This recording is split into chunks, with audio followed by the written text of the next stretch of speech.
So, hi, I'm Maria, and me and my team chose such topic for our semester project, which called word embedding via matrix factorization, and we chose next dataset, which holds 17 million tokens, and we took it from Wikipedia, and we limit our vocabulary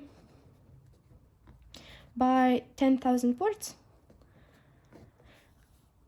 So it would be easier for us to work with them. And next, what is our main goal? Is to embed words, which means to make them turn each word into some vector, an array of numbers. This similar meaning will be close to each other, like this. And words that are not really similar at all. For example, like coffee and maybe newborn will be really far from each other because they do not as often used in one sentence and as, for example, dog and love. I don't know, we love dogs. So how are we going to do that? At the beginning, let's define what is co-occurrence matrix, and we will work with it later. Let's call it M, and Mijth element of this matrix is how often word I stands within 5 words to word J. For example, let's take word I and word dog. If they stand within, like, I love my spectacular, beautiful, good dog, then it would be counted as one. And we build such matrix, and this is very sparse matrix, very big matrix, 10,000 by 10,000.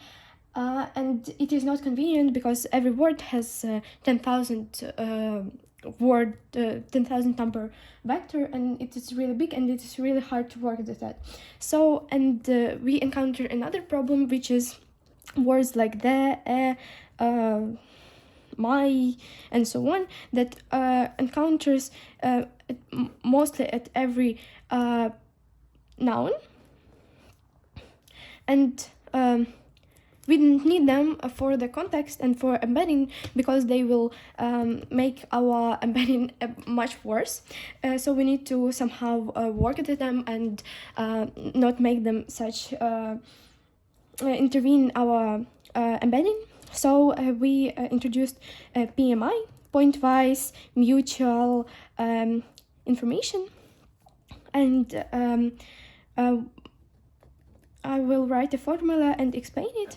This is, I hope you see it well. This is joint probability, which stands for we add all numbers from co-occurrence matrix, and that would be total. And we divide it by Mijth element. So this number would be really, really small, and this number would be really, really big. And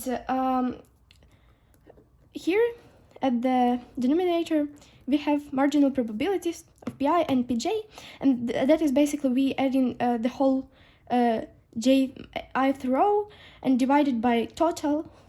And total, I explained it what it was.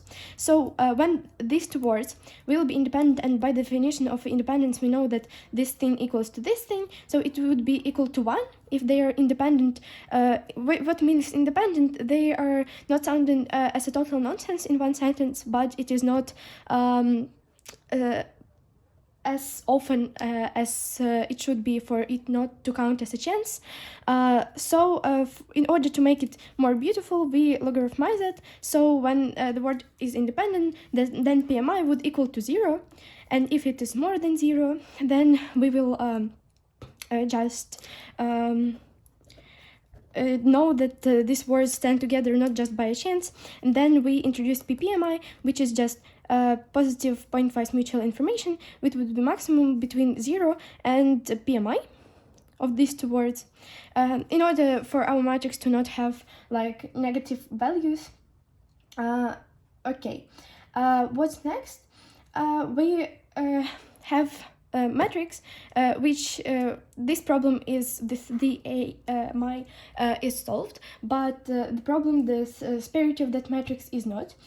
So now we will use singular value decomposition, and full SVD has such formula: U multiplied by sigma, where sigma is diagonal matrix, where at each element sigma 1, sigma 2 is bigger than the other one, and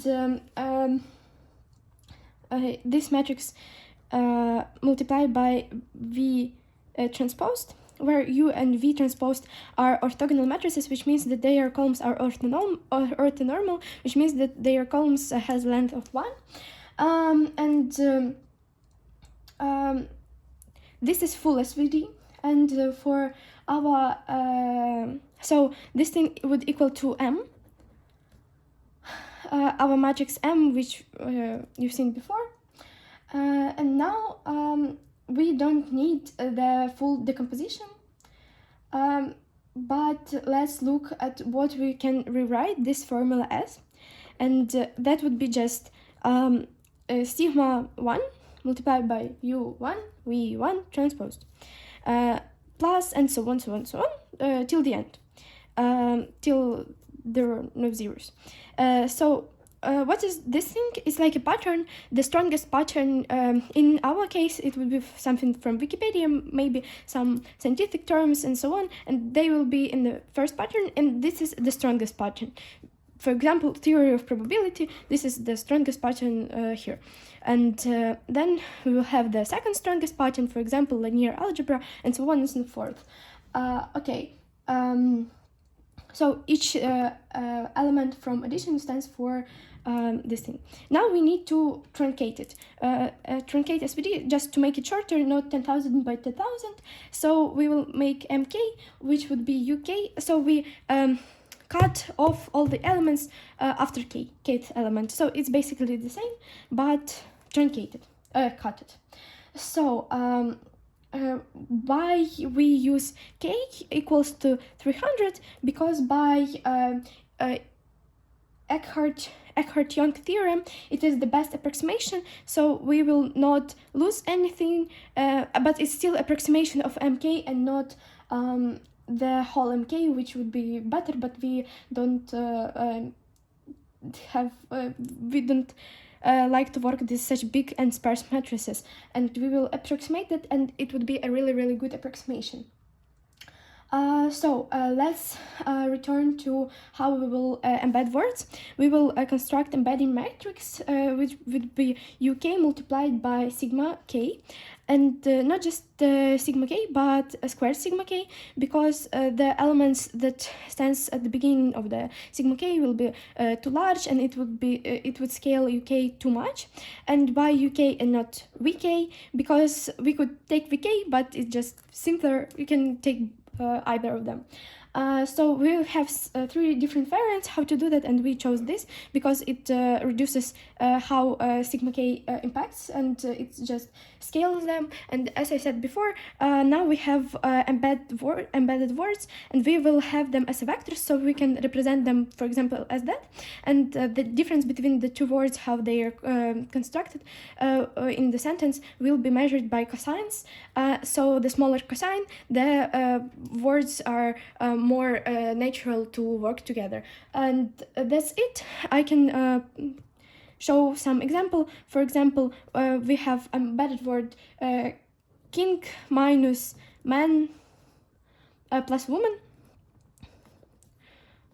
and that would equal to queen. So we have vector king, and we delete the gender, the vector of the gender. It would have something like, for example, 1, and woman will have something like 2, and we delete 1 and add 2 to here, and the closest word to this changed of king would be queen by cosines, so we will have this queen.